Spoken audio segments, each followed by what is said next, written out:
کردار ہے ان تمام میں رسول اللہ صلی اللہ علیہ وسلم کی زندگی کا نمایاں ہم کو جو نمونہ ہوتا ہے، جیسے اللہ تعالیٰ نے قرآن مجید کے اندر فرمایا لقد کان لکم فی رسول اللہ اسوۃ حسنہ، تمہارے لیے رسول اللہ صلی اللہ علیہ وسلم کی زندگی میں بہترین نمونہ ہے، ہمارے لیے اگر رول ماڈل ہے، اگر ہمارے لیے نمونہ ہے قیامت تک کے لیے ساری انسانیت کے لیے، وہ ہے نبی اکرم صلی اللہ علیہ وسلم کی زندگی۔ تو میں بتانا چاہتا تھا سورہ حدیبیہ کے موقع پر ایک نمائندہ مکے سے سردار قریش سے بھیجا کہ آپ کو جو سو واپس بھیجنے کے آپ چلے جائیے اس سال، پھر آئندہ سال آپ آئیے ہوگا۔ تو ان کا نام تھا عبداللہ بن ارواح، ابھی وہ ایمان لے رہے، وہ آئے رسول اللہ صلی اللہ علیہ وسلم سے گفتگو کرنے میں، تو انہوں نے دیکھا صحابہ کی محبت کو، اپنے دربار میں پھر وہ واپس ہو گئے۔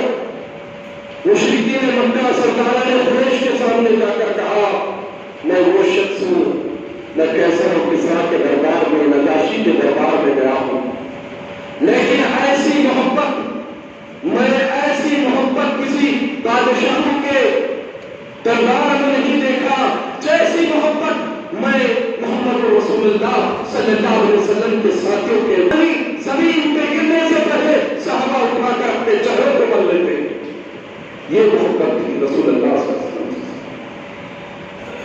ایک صحابی پہلے آپ کو ٹکٹکی لگائے دیکھتے، آپ ہی کی طرف نظر ہٹنے نہیں۔ اللہ کے رسول نے پوچھا کہ کیا معاملہ ہے؟ کہا کہ یا رسول اللہ آج مجھے میں اس لیے دیکھتا ہوں کل روزے محشر قیامت کے دن ہم کہاں آپ کہاں آپ کا دیدار ہوں، لہذا میں دیکھ رہا ہوں۔ اس وقت کی وہ آیت نازل ہوئی جس میں قرآن میں اللہ نے فرمایا کہ جو لوگ اللہ اس کے رسول سے محبت کرتے ہیں، اللہ رسول کی اطاعت کرتے ہیں، اللہ تعالیٰ ان کو ان کی جو صحبت میں رکھے گا، جن سے محبت کرتا ہے جنت میں اس کے ساتھ بھی ہوگا۔ یہ ہے ایک موقع پر یہی بات ہے کہ رسول نے آپ خود کو جب وداعی کر رہے تھے، رخصت کر رہے تھے، تو آپ نے نصیحت فرمائی، رسول اللہ صلی اللہ علیہ وسلم نے نصیحت فرمائی کہ فرمایا کہ میرے پیارے بیٹے صبح اور شام ہو سکے تو اس طرح گزارو کہ تمہارے دل میں کسی کے تعلق سے کوئی میل نہ ہو۔ یہ حدیث موجودہ حالات میں مجھے اور آپ کو یاد کرنے کی ضرورت ہے۔ رسول اللہ صلی اللہ علیہ وسلم نے کیا فرمایا؟ اے میرے پیارے بیٹے صبح اور شام تم اس طرح گزارو کہ کسی کے تعلق سے تمہارے دل میں میل نہ ہو، اس لیے کہ محبت رکھنا میری سنت ہے، محبت رکھنا، محبت کرنا میری سنت ہے۔ یہ تو بڑا افسوس ہوتا ہے، ہم عاشقان رسول کے دعوے کرتے، ہم محمد رسول اللہ صلی اللہ علیہ وسلم کے نام لے رہے ہیں، ہمارا کلمہ ایک ہے، ہماری کامیابی کا راستہ ایک ہے، ہمارا کعبہ ایک ہے، ہمارے رسول ایک ہے، ہمارے قرآن ایک ہے، ہمارا ہر چیز ایک ہی ہے، کلمہ لا الہ الا اللہ محمد رسول اللہ، لیکن ملت اسلامیہ کے اندر جو انتشار، مسلکی انتشار، یہ ہمیں اس بات کے لیے تیار ہونا چاہیے کہ ہم سارے مسالک کو بالائے طاق ہو کر محمد رسول اللہ صلی اللہ علیہ وسلم کا جو مشن تھا، وہ انبیائی مشن، وہ مشن کیا تھا جو اللہ کے رسول صلی اللہ علیہ وسلم اس دنیا میں لے کر آئے؟ وہ مقصد کیا تھا جو اللہ کے رسول صلی اللہ علیہ وسلم اس دنیا میں مبعوث ہوئے؟ جانتے ہیں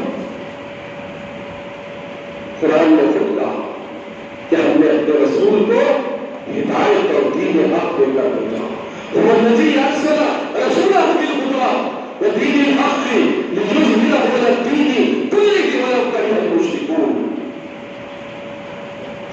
ہوگی. اللہ نے فرمایا حالات جو بھی ہو یریدون لیطفئوا نور اللہ متم نورہ. کہا جو لوگ یہ چاہتے ہیں کہ اللہ کے نور کو مٹانا چاہتے ہیں اپنے منہ کے پھوٹوں سے، جو لوگ اللہ کے نور کو اپنے منہ کی پھوٹوں سے مٹانا چاہتے ہیں، اللہ تو چاہتا ہے کہ وہ اپنے نور کو پھیلا کر رہے گا، چاہے کافروں کو کتنا ہی ناگوار ہو. اس کے اللہ کی کتاب حق ہے اور رسول اللہ صلی اللہ علیہ وسلم کی رسالت حق ہے، اور ہم انہیں حق کے گواہی دینے والے. کون؟ یہ امت محمدیہ صلی اللہ علیہ وسلم اللہ کے دین کے گواہ ہے، امین ہے. میری اور آپ کی زندگی کا نظم مقصد ایک ہی ہے، وہ کیا ہے؟ اللہ کے دین کے غلبے کے لیے جدوجہد کرنا، غلبہ دین کی جدوجہد کرنا، اقامت دین کے لیے جدوجہد کرنا.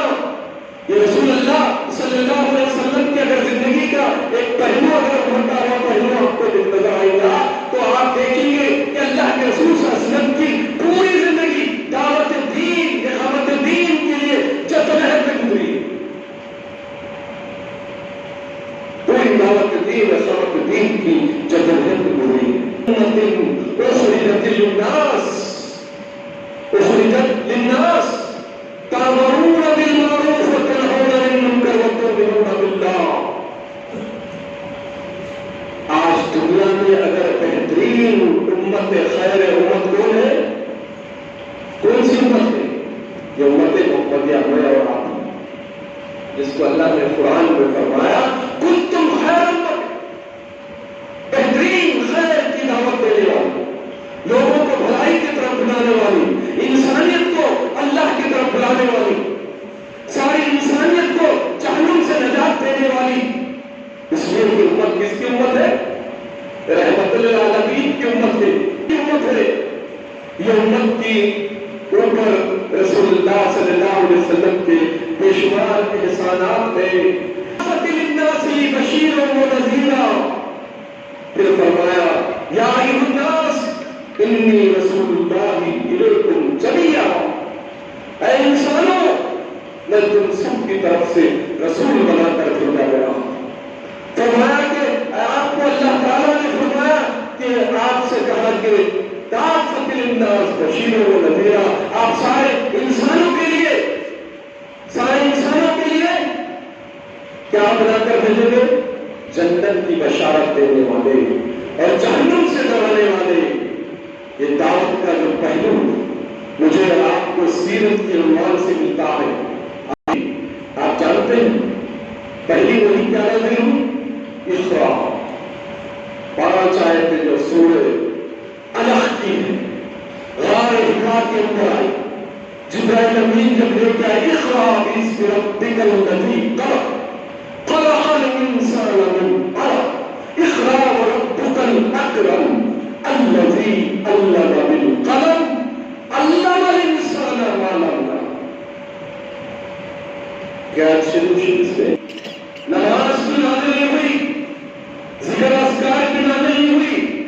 جیسی وہی نازل ہوئی آپ دوڑتے ہوئے ڈالے، گھبرائے ہوئے، آپ کو لرزہ طاری تھا، آپ اپنے گھر پہنچے.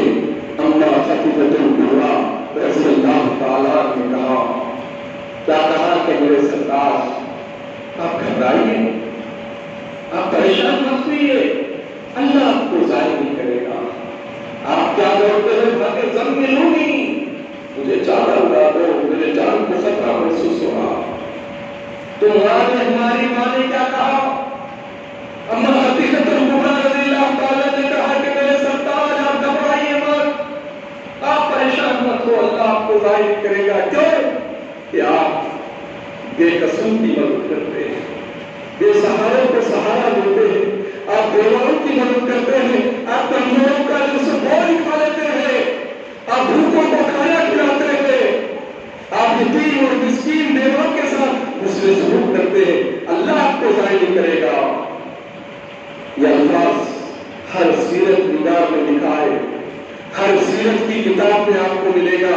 جو ہمارا خطیبۃ الکبریٰ کا ایک پہلو ہے کہ ہم ساری انسانیت کے لیے نکالے گئے، ساری انسانیت کے لیے اللہ کے رسول صلی اللہ علیہ وسلم نے فرمایا کہ یہ سارے انسان، یہ ساری مخلوق، یہ اللہ کی کنبہ ہے، یہ اللہ کا خاندان ہے، اور جو کوئی اس کے خاندان سے، اس کے کنبے سے محبت کرے گا، اللہ اس سے محبت کرے گا۔ یہ آفاقی پیغام، یہ آفاقی پیغام رسول اللہ صلی اللہ علیہ وسلم کی سیرت سے مجھے اور آپ کو ملتا ہے، تو آپ اسی وقت آپ نے چادر اوڑھ کر نہیں سویا، بلکہ دوسری وہی جو نازل ہوئی، یا ایھا المدثر قم فانذر وربک فکبر، سورۃ المدثر کے اندر اللہ تعالیٰ نے اپنے حبیب کو بڑے پیار سے، محبت سے کیا کہا؟ اے چادر میں لپیٹ کر سونے والے، اٹھو، قم فانذر، اٹھو اور خبردار کرو۔ جو انسانیت جہنم کے گڑھے کے کنارے کھڑی ہے، جو انسانیت کو بچاؤ، ان کو جہنم کی آگ سے بچاؤ۔ آپ فوری اٹھ گئے اور کیا فرمایا گیا؟